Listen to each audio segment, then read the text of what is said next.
¿Qué tal? Buenos días, chicos. Este es el segundo video acerca de transporte a través de las membranas celulares. En el video anterior hablamos sobre el transporte de agua y la ósmosis y la importancia de los conceptos de osmolaridad, presión osmótica, etc. En este video vamos a explorar un poco acerca del transporte de los solutos. Para el transporte de solutos a través de las membranas celulares se puede hacer de diversas maneras. Entonces, básicamente la división es el transporte pasivo y el transporte activo. El transporte pasivo, pues tenemos la difusión simple y la difusión facilitada, y el transporte activo, pues el transporte activo primario y secundario. Vamos a verlo cada uno y vamos a prestarle un poco más de atención a algunos detalles que de pronto en otros momentos pues no eran relevantes. Empecemos con el transporte pasivo. El transporte pasivo, básicamente su definición es el movimiento de partículas a través de la membrana a favor de su gradiente electroquímico. Entonces, este es el primer reto del concepto, dado que el gradiente electroquímico, ¿cierto? Básicamente son dos gradientes, uno que es eléctrico y otro que es químico. Entonces, ¿por qué algunas partículas se mueven a favor de su gradiente eléctrico solamente? Bueno, pues eso será para las sustancias cargadas, o bueno, polares o polarizadas. Para las sustancias neutras solamente van a correr a favor de su gradiente químico. Bueno, las sustancias que están cargadas o que son polares, ya sean negativas o positivas, no van a correr a favor de su gradiente químico también, pero van a tener que equilibrarlo con su gradiente eléctrico. Entonces ahí viene una serie de dificultades para entender algunos conceptos más a profundidad. Entonces, ¿de dónde viene todo esto del transporte pasivo? Muchos de los órganos, organelos que nosotros tenemos, muchas de las especies unicelulares que hay en el mundo y nuestras propias células, pues transportan sustancias a través de transporte pasivo, es decir, sustancias que se mueven a favor de su gradiente electroquímico. ¿Cuál es el objetivo del transporte pasivo? Básicamente es igualar las diferencias entre un compartimento y otro que está separado. Pero como estarán pensando, los compartimentos no tienen concentraciones iguales de las cosas. Quiere decir que el transporte pasivo es solamente uno de los transportes que tenemos, por supuesto, y que en efecto no cumple con su objetivo de igualar las diferencias, porque si se igualan las diferencias no hay movimiento. El transporte pasivo, también las moléculas se mueven a favor de su movimiento, y ese movimiento ha sido descrito como movimiento browniano, que es un movimiento muy dependiente de la temperatura, entre otras variables que fueron descritas por Einstein, que ya vamos a comentar eso. Este movimiento browniano fue descrito en 1827, de hecho un poco antes, pero se le reconoce a Robert Brown, que era un botánico. Entonces ya contamos la historia. El punto es que el movimiento de estas moléculas ha sido escrito matemáticamente y nos importa mucho porque resulta que las moléculas que nosotros tenemos en nuestro cuerpo que se mueven a favor de su gradiente electroquímico se describen matemáticamente con las ecuaciones que describen el movimiento browniano. En esa teoría y en esas ecuaciones pues se dice que en una temperatura de 0 grados Kelvin, es decir, una temperatura absoluta, o el cero absoluto, el movimiento browniano no existiría, es decir, que habría una parálisis total del movimiento. Y si hay parálisis total de movimiento de partículas, pues significa que no hay vida. Entonces, como para ir analizando la importancia de lo que es el transporte pasivo. Bueno, Robert Brown era un botánico escocés que vivió entre 1773 y 1858. Él investiga la supervisión de unas partículas de polen en el agua mientras revisa polen de esta flor a través de su microscopia, y en 1827 describe lo que es el movimiento irregular de unas partículas de polen, y él lo menciona que es poco predecible, es decir, no puede adivinar hacia dónde van, pero no se quedan quietas. Entonces las describió como si estuvieran vivas, que para ese momento pues era 1827, ¿no? Entonces era impresionante ver cómo una partícula simplemente se movía a razón de nada, como si estuviera viva. Fue hasta 1905 cuando Einstein, aquí lo tenemos, empezó a tratar de describir o hacer un modelo de este movimiento. Entonces observen la imagen, que es un modelo de una partícula de polen que se mueve, choca contra muchas otras cosas, pero que tiene un movimiento estocástico, significa no lineal, no predecible. Nuestras moléculas tienen un movimiento muy parecido. Marian, un físico polaco, también describió el mismo movimiento y los dos en investigaciones separadas llegaron a la misma ecuación, por lo cual se les reconoce a los dos el primer modelo estocástico de un fenómeno natural. ¿Esto por qué es importante? Pues porque si nosotros podemos predecir cómo se van a mover los iones, cómo se van a mover las moléculas, también podríamos predecir en el futuro cómo van a crecer las arterias, cómo va a crecer un tumor. Los modelos estocásticos son muy importantes. La ecuación que los dos diseñaron, más o menos resumida, lo que hace es tratar de describir la constante de difusión de una partícula, es decir, de cómo difunde de un lado al otro a favor de precisamente de su gradiente eléctrico, y hace las cuentas de la movilidad de la partícula, es decir, el cociente de velocidad que pueda tener y la fuerza pues que se le aplica, y pues tiene en cuenta otras constantes como la constante de Boltzmann, que después la vamos a revisar en otro lado, y por supuesto, y lo más importante, la temperatura en grados Kelvin o absoluta de un fluido. Digamos que esta relación entre estas variables pues es muy compleja, pero a grandes rasgos es algo así. Nos permite tratar de predecir qué tanto va a difundir una partícula de acuerdo a las características que ella tiene, es decir, su constante de difusión, su movilidad relacionada con la temperatura, etc.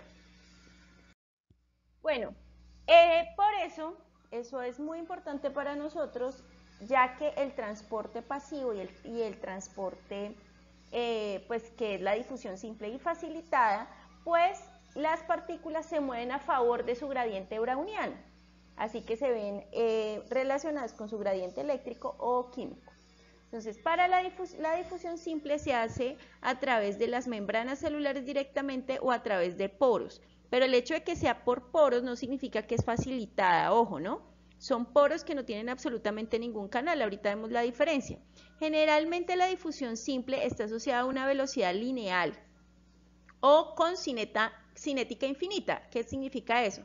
Observemos la gráfica. Significa que cada vez que yo aumento la concentración en X, va a aumentar la difusión simple y aumenta la velocidad de difusión, que es Y.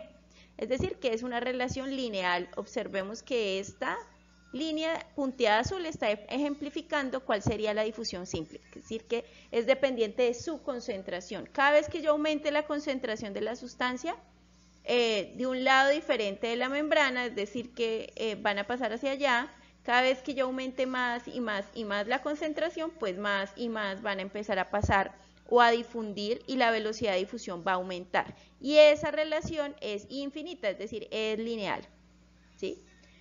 En este caso, la difusión neta, pues aparece en los textos como J o flujo, porque estamos hablando del movimiento de iones en un medio acuoso, en un medio líquido. Bueno, este concepto seguramente les es muy familiar, el de difusión simple, pero miremoslo un poquito más a profundidad porque tiene por supuesto unas variables que más adelante vamos a necesitar y pues por eso es que las estamos viendo. La difusión neta de un soluto ya dijimos que se llamaba flujo porque estamos hablando de que se mueven en un medio acuoso, así que vamos a hablar de flujo de sustancias. Ahora, ¿cómo hacemos que la difusión simple sea mayor o sea menor? Ya establecemos la primera variable, que es el tamaño del gradiente o la concentración o la diferencia. Gradiente significa diferencia. ¿Diferencia entre qué? Pues digamos que esta es una célula y este es el exterior. Cuando hay un gradiente o una diferencia en la concentración de una sustancia, por ejemplo, aquí hay mucho sodio y aquí hay poquito sodio, pues el sodio va a querer entrar. Entre más haya aquí y menos acá, pues esta diferencia va a ser más grande, es decir, que va a aumentar el gradiente. A eso se refiere tamaño de gradiente de concentración. Entonces, la difusión neta es más veloz cuando el tamaño del gradiente de la concentración es más grande. Listo, cheque el primero. Coeficiente de partición. El coeficiente de partición tiene que ver con las propiedades propias de lo que queremos pasar por difusión. ¿Qué significa eso? Si es lipofílico o si es hidrofílico, o si es liposoluble o hidrosoluble. Entre más liposoluble sea, pues más fácil va a pasar. Entre más hidrosoluble, más difícil. El coeficiente de difusión. Cada una de estas partículas se le puede calcular un coeficiente de difusión. Es decir, la velocidad propia que tiene su partícula de acuerdo al movimiento browniano, ¿cierto? Y cuánto puede y a qué velocidad puede pasar. También les voy a mostrar eso. Por supuesto, el grosor de la membrana. Pues si el grosor de la membrana es muy delgado, es diferente que haya que atravesar algo mucho más grueso, ¿cierto? Un ejemplo importante de esto es la membrana alvéolo capilar, que mide 0.3 a 0.5 micras para que pase el oxígeno. Muy delgada. Pero si ese grosor aumenta, pues entonces el oxígeno tiene problemas para entrar del alvéolo hacia el capilar y pues tendríamos problemas respiratorios, por ejemplo. Listo, la superficie disponible para la difusión. Entre más grande sea la superficie para que lo que sea que queramos difundir pase, pues más fácil va a ser. Otro ejemplo, del mismo ejemplo también se vale, los alvéolos. Nosotros, si extendemos cada uno de nuestros alvéolos pulmonares, más o menos miden unos 80 metros cuadrados. No me equivoqué, 80 metros cuadrados. Esos son como, no sé, cancha de fútbol y media, algo así. Entonces, el paso de una molécula desde un lugar donde haya mayor potencial electroquímico hacia donde haya un menor potencial electroquímico, siempre es dinámico y siempre hay movimiento. Este sería como el concepto más exacto de difusión simple. Recuerden que estas moléculas no solamente se van a mover por el tamaño del gradiente de concentración química, sino también por el tamaño de gradiente de la concentración eléctrica, que la discutiremos cuando veamos electrofisiología de la membrana, que supongo que es el siguiente tema. Entonces, digamos que manténganse concentrados en esto. Bueno, ¿cómo se calcula el gradiente de concentración? Pues sí, la concentración de A y la concentración de B. Es decir, como lo hicimos en el video de los primeros, donde decíamos cuánto es la concentración intracelular y extracelular, por ejemplo, de sodio, de potasio, bueno, eso es fácil. El coeficiente de partición, ¿cómo se averigua? El coeficiente de partición les decía qué es lo que determina si una sustancia es liposoluble o no lo es decir, si difunden bien en lípidos o no. Entre más difunda bien en lípidos, pues su coeficiente de difusión será mejor. ¿Cómo se calcula? Resulta que se puede calcular la sustancia, hay unas tablas ya establecidas, pero pues uno lo puede hacer en el laboratorio, donde donde pone la sustancia que uno quiere averiguar su coeficiente de partición en una solución de aceite de oliva con agua. Entonces uno mira la concentración, lo revuelve y después uno mira la concentración de eso que uno quiere averiguar si quedó más alta en aceite o más alta en agua. Y según la concentración, pues ahí le va a dar el coeficiente de partición. Entre, pues más alta sea la concentración de aceite de oliva, pues es lógico que es más liposoluble. Bueno, listo. El coeficiente de difusión, el que yo les decía que tenía más que ver con la ecuación de Einstein. Entonces, es la ecuación de Einstein, que es para determinar el coeficiente de difusión, y aquí están las variables que yo les había mencionado. Entonces, el coeficiente de difusión es igual a la constante de Boltzmann, a la temperatura absoluta, dividido por el radio molecular sobre la viscosidad del medio. Noten que aquí ya tienen en cuenta la viscosidad y el radio molecular, porque es una modificación que fue hecha por Stokes a la primera ecuación, para moléculas que se mueven en medio acuoso, porque el modelo inicial se hizo con partículas de polvo. Entonces, eso para que lo tengan en cuenta. ¿Esto les va a servir para algo? Sí, para entender las cosas que vamos a explicar después cuando estemos sobre todo en respiratorio. Pero lo importante de esto son los conceptos, Fíjense que aquí estamos hablando de la difusión de sustancias que no son electrolitos. En ningún momento hemos hablado de la carga, simplemente hablamos de la concentración química en este caso, ¿sí? Ahora, para la difusión de electrolitos, pues eso ya tiene otro paseo porque están cargados, así que ellos no solamente hacen caso de su concentración química, sino también de su concentración eléctrica. Muy bien, entonces aquí hay un resumen de lo que acabamos de ver. Ya vimos el coeficiente de partición, el coeficiente de difusión, mencionamos el grosor de la membrana y pues la superficie, entre más grande mejor. Todas estas variables se reúnen en una ley que se llama la ley de Fick, para calcular la velocidad neta de difusión de lo que quiera uno en un medio acuoso. ¿Por qué nos importa? Porque se aplica en muchas partes en el cuerpo humano. Entonces, en los alvéolos para calcular cuánto oxígeno pasa, en los capilares para saber cuántas sustancias pasan de los capilares hacia las células y de las células hacia los capilares. Entonces, es muy importante. ¿Cuál es su fórmula? Entonces, ahí está, la velocidad neta de cualquier fluido es igual a la permeabilidad, y la permeabilidad la tenemos aquí. Entonces, la permeabilidad, ¿qué es la permeabilidad? Pues, ¿qué tan permeable es la membrana a lo que yo quiero pasar? Ejemplo, la permeabilidad del oxígeno es buena, pero la del CO2, la del dióxido de carbono es 23 veces mejor que la del oxígeno. Así es nuestro cuerpo.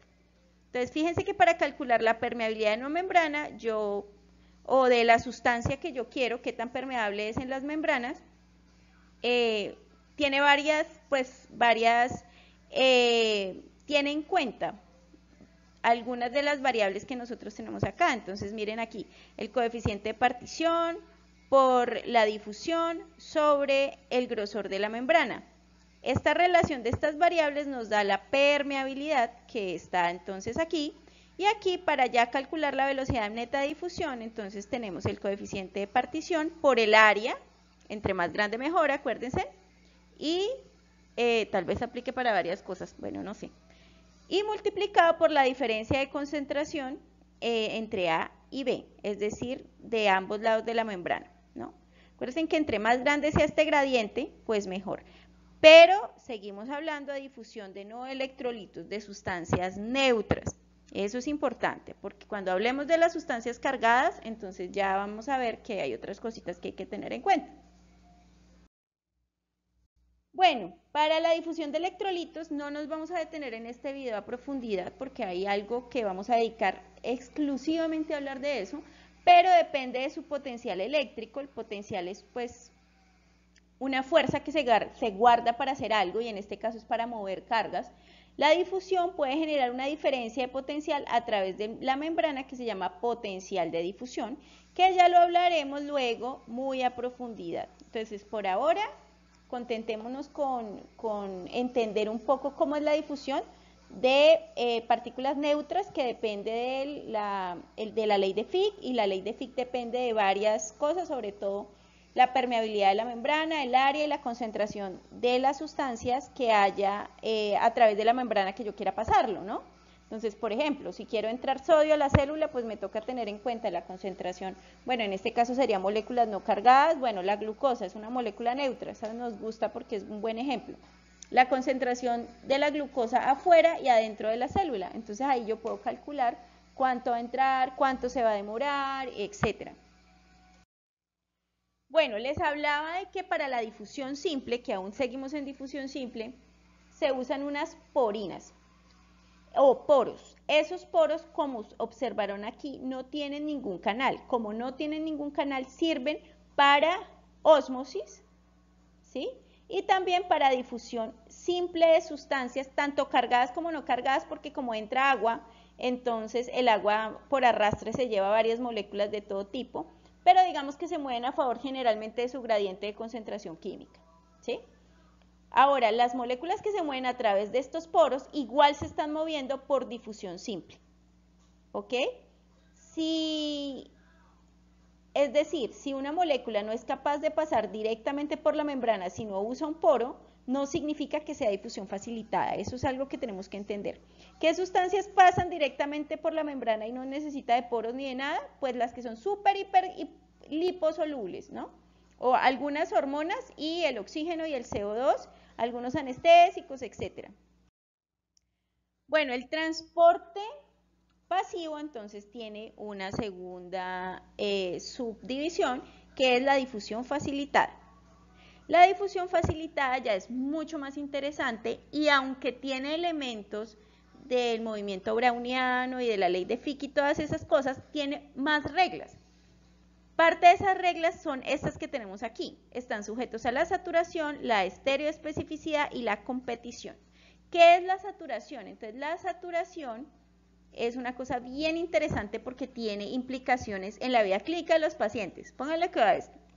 Resulta que la difusión facilitada, al ser estereoespecífica, significa que en una célula hay varios receptores, pero cada receptor que sirve para difusión facilitada solo le llega una sustancia en específico. Si llega otra sustancia diferente, no se puede transportar por ahí. Entonces, eso es estereoespecificidad. Pero lo de la saturación es que, por ejemplo, digamos que en esta célula hay dos receptores que transportan esa misma sustancia. Si llega una tercera sustancia, no se puede transportar porque ya todos los carritos están ocupados. Es decir, ya se saturaron. ¿Ven? Obviamente el límite de saturación generalmente está en los parámetros fisiológicos, es decir, de lo que uno quiera transportar. Un ejemplo clásico de esto y de la importancia de entender qué es la saturación es en los pacientes diabéticos cuando tienen glucosas por encima de 150, empiezan a encontrarse glucosa o azúcar en la orina. Esa glucosa o azúcar en la orina no debe estar ahí, es decir, nuestra orina normalmente no tiene azúcar porque toda se reabsorbe en los túbulos renales porque necesitamos la glucosa porque con ella se hace energía. ¿Qué pasa? Como ustedes lo habrán visto en histología, nosotros en los riñones tenemos unas células que se llaman nefronas, ¿sí? Bueno, unas células no, unos microestructuras que se llaman nefronas que tienen varias partes, entre ellos los túbulos renales. En el túbulo proximal se reabsorbe el 100% de la glucosa que por accidentalmente se filtra, es decir, que se devuelve hacia la sangre. Resulta que ese azúcar se pasa por difusión facilitada, entre otros, y por cotransporte, bueno, por varios mecanismos, incluida difusión facilitada y cotransporte. Tiene un número específico de transportadores y empiezan a tratar de transportar la glucosa. Cuando se acaban esos transportadores, pues la glucosa que queda en la orina ya no tiene cómo transportarse y termina excretada en la orina final. Eso no debería pasar, es decir, los carritos se acabaron. La difusión facilitada y también el cotransporte tiene ese problema, que es saturable, ¿sí? Cuando vimos la primera parte de transporte, difusión simple, vimos que era una relación lineal, como esta, es decir, entre más yo aumentaba la concentración, más aumentaba la velocidad de transporte, y les dije que la relación era lineal e infinita, ¿cierto? Bueno, esta ya fue la que vimos, la difusión simple. Ahora, difusión facilitada se comporta así. Yo puedo aumentar lo que quiera la concentración, pero siempre va a haber una velocidad máxima, ¿sí? Una velocidad máxima. Es decir, fíjense que aquí hace como una especie de meseta, significa que así usted aumente todo lo que quiera la concentración y diferencia de gradientes, eso no significa que usted vaya a poder transportar más sustancia. ¿Por qué? Porque se saturaron los receptores. Listo, es el mismo problema de los vegetarianos, después les cuento cómo es que es esa cosa. Bueno, entonces explicamos ya qué es saturación. Estereoespecificidad, pues ya les dije que se trataba, que recibe una molécula específica con una forma química específica. Entonces, por ejemplo, si usted tiene si hay un receptor con un carbohidrato que tiene un terminal, no sé, de cualquier tipo químico al lado derecho, pero llega otro igualito, pero al lado izquierdo ya no lo va a recibir. Es decir, que es estereoespecífico. Y finalmente la competición.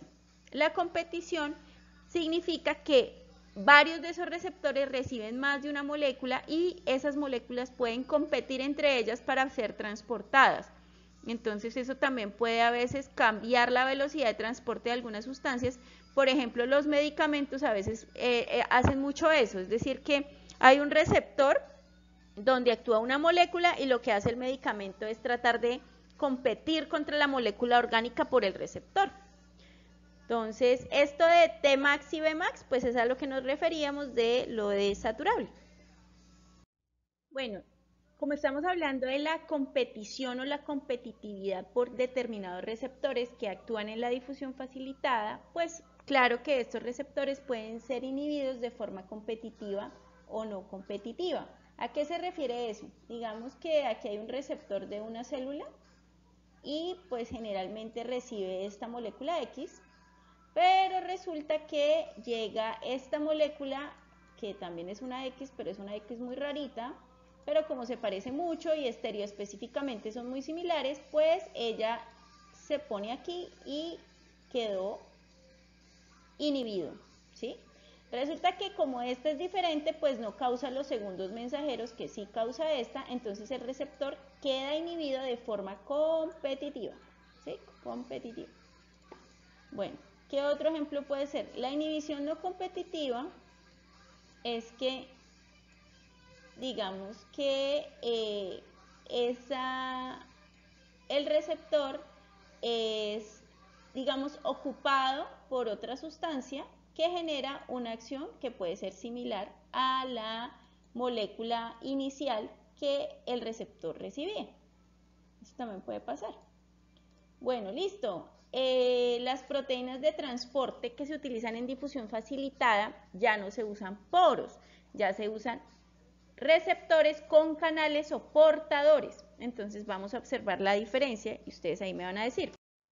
Aquí tenemos un canal que se usa para difusión facilitada. Observen que no es como el poro, porque el poro simplemente es un huequito por el que pues pasan cosas.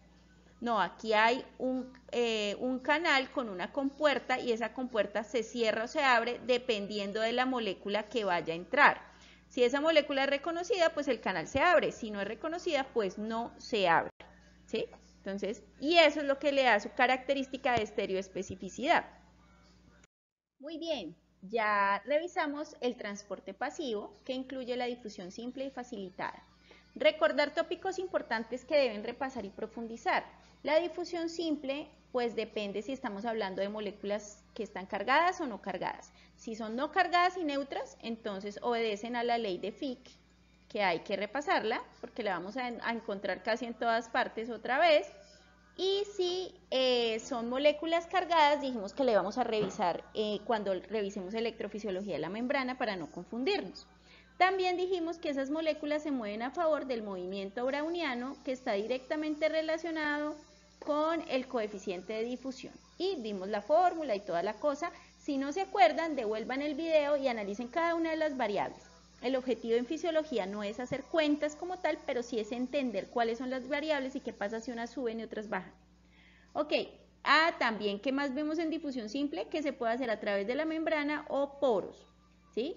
Y que siempre a favor de su gradiente de concentración electroquímico. Bueno, la difusión facilitada, observamos que tiene otras características más interesantes, mientras la difusión simple tiene una asociación lineal, es decir, un comportamiento lineal. Entre más aumente la diferencia del gradiente, pues más aumenta la velocidad. La difusión facilitada tiene un comportamiento que es exponencial y saturable, es decir, que así yo aumente X, Y tiene un máximo, digamos. Listo.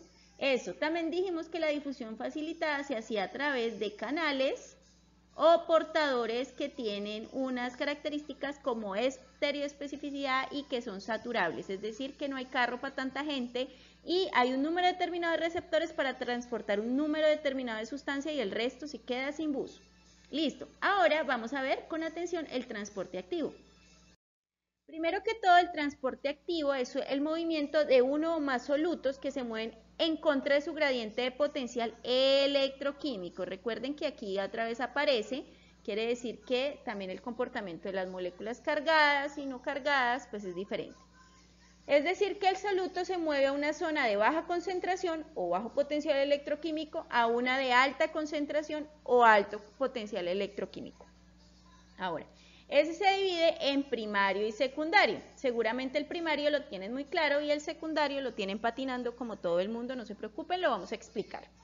Entonces, antes de empezar, gracias al transporte activo es que nosotros estamos vivos y somos organismos supremamente complejos. Es decir, si uno fuera un organismo unicelular, no necesita transporte activo porque sería un desperdicio de energía, porque el transporte activo consume muchísima energía. Entonces, lo que uno podría hacer, uno se gasta aproximadamente 12.000 kilos de ATP diario, solamente por estar convirtiendo oxígeno en CO2, ahí sentados en su casita. Entonces, imagínense, si fuéramos organismos unicelulares, estar en equilibrio con el medio sería lo mejor para tener todo gratis. pero no, nosotros somos organismos complejos, así que usamos transporte activo para evitar que la difusión simple iguale las cosas y se genere movimiento, vida, así que es muy importante.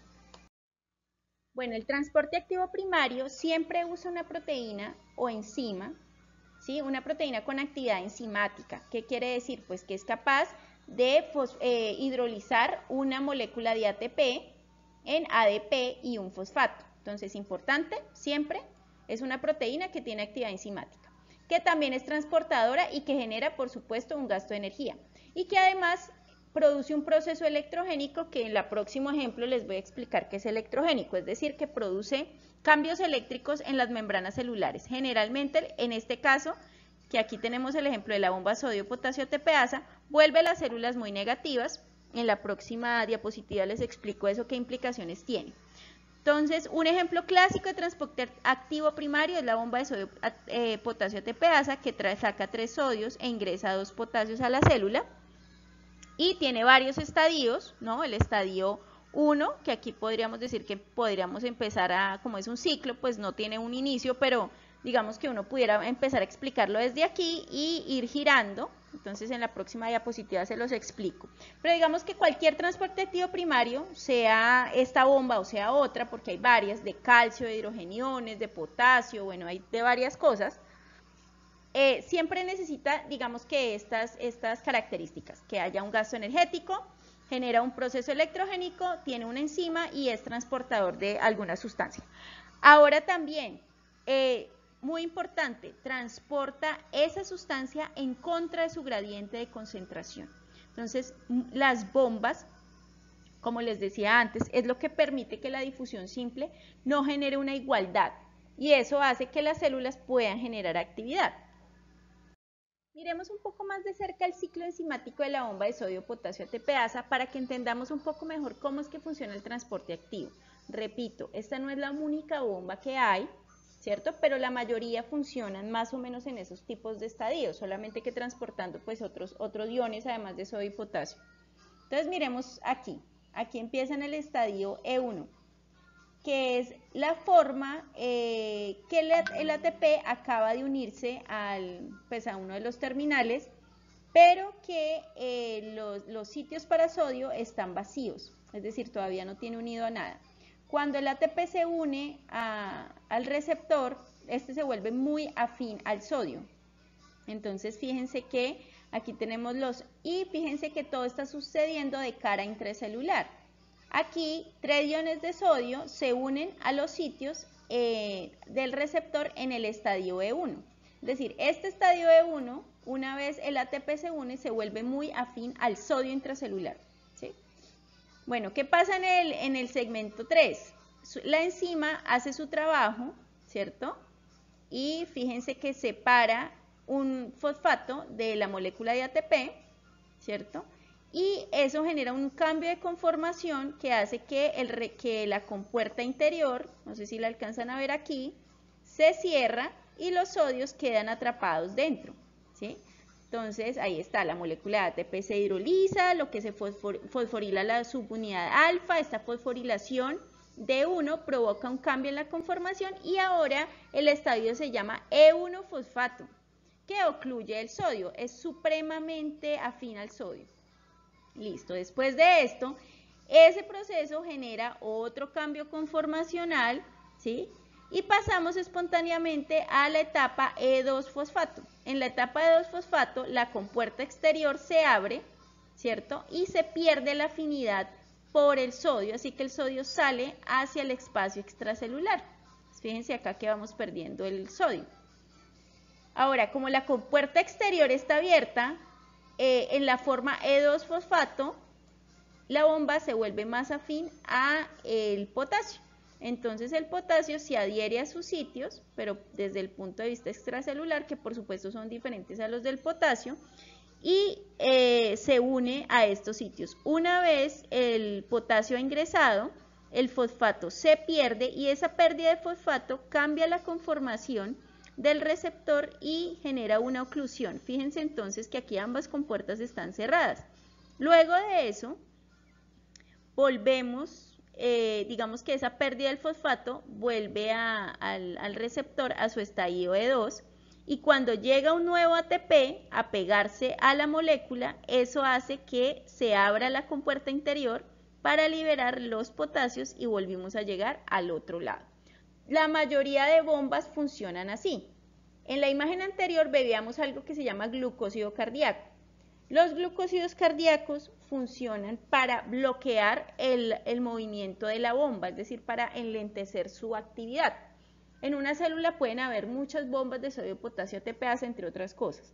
Pero si yo pongo un medicamento que bloquee, por ejemplo, el estadio E2-fosfato, que es lo que se logra con los glucósidos cardíacos, aquí hay un ejemplo, pero no es el que se utiliza más en la vida clínica, se utiliza mucho uno que se llama lanitop o digoxina, que es más o menos el mecanismo de acción, este es el mismo, que lo que hace es que se une al estadio E2-fosfato, lo que cambia la conformación y bloquea la bomba evitando que el potasio se pueda adherir. De hecho, genera muchísima, puede generar hipercalemia, ya que las bombas de sodio, potasio, ATPasa dejan de mover el potasio del exterior hacia el interior de las células. Entonces puede ser un efecto adverso de ese tipo de medicamentos. Y ustedes dirán, pero no entiendo. Usted me dijo que las bombas que son electrogénicas proporcionan vida. Entonces, ¿por qué voy yo a bloquearlas? Porque resulta que estas bombas hacen que, no sé si habrán dado cuenta, pero cada vez que la bomba gira, saca 3 cargas positivas y mete 2 cargas positivas. Es decir, que no es un movimiento neutro. Siempre queda una negativa pues de más. Es decir, que hay una carencia de iones positivos. Entonces va volviendo las células negativas. Eso es bueno porque la célula se encuentra en un estado de reposo cuando está bien polarizada, es decir, negativa. Pero si yo quiero que tenga mucha actividad, por ejemplo, la célula cardíaca necesita despolarizarse o volverse más positiva para contraerse. Así que si yo quiero que se contraiga más rápido y con más fuerza, pues lo que hago es bloquear esta bomba, como en este caso, y por eso le doy a un paciente digoxina para que su corazón tenga más fuerza, por ejemplo. Entonces, un efecto molecular tiene una implicación celular, orgánica y sistémica. A eso es lo que me refería con tratar de juntar todo. Bueno, para efectos de cultura general, les cuento que este grupo de investigadores, él es Jane Christian Coe, y bueno, no tengo la foto de sus demás compañeros, pero en 1997 se ganaron el Premio Nobel de Química por el descubrimiento de la bomba de sodio, potasio, ATPasa que hicieron en los 80s, entre los 80s y los 90s. Entonces, no es, digamos que esta parte de la biología y de la fisiología celular es algo relativamente nuevo, es decir, desde los últimos 20, 30 años. Bueno, ahora vamos a aprender qué es el transporte activo secundario. Generalmente en el libro hay una definición que dice el transporte activo secundario utiliza como motor el gradiente mantenido por el sistema de transporte activo primario. Y bueno, uno se queda con la idea de que como que se guarda energía o algo así, pero vamos a mirar exactamente qué es lo que pasa. Entonces el transporte activo secundario, primero que todo, usa el gradiente del sodio para poder, el gradiente generado por el sodio, para poder mover otras moléculas diferentes a favor, en contra de su gradiente de concentración. Entonces se divide el transporte activo secundario en dos, cotransporte y contratransporte. Miremos primero el cotransporte. Entonces observemos, esta es una célula epitelial intestinal, pero también así se comportan las células, también hay en las células tubulares renales, por ejemplo, y en otras muchas. Este es solamente un ejemplo. Digamos que en toda célula hay un espacio basal y otro apical. Entonces, es decir, hay un espacio que esta célula tiene contacto con la luz intestinal, ¿cierto? O puede ser la luz renal o la luz de lo que sea, y otro que tiene contacto con un capilar que puede estar acá, y aquí pues está el intersticio. Entonces, en este lado tiene bombas de sodio, potasio, ATPasa que están sacando sodio y metiendo potasio igual por transporte activo primario como el que acabamos de revisar, sin ningún problema. Listo.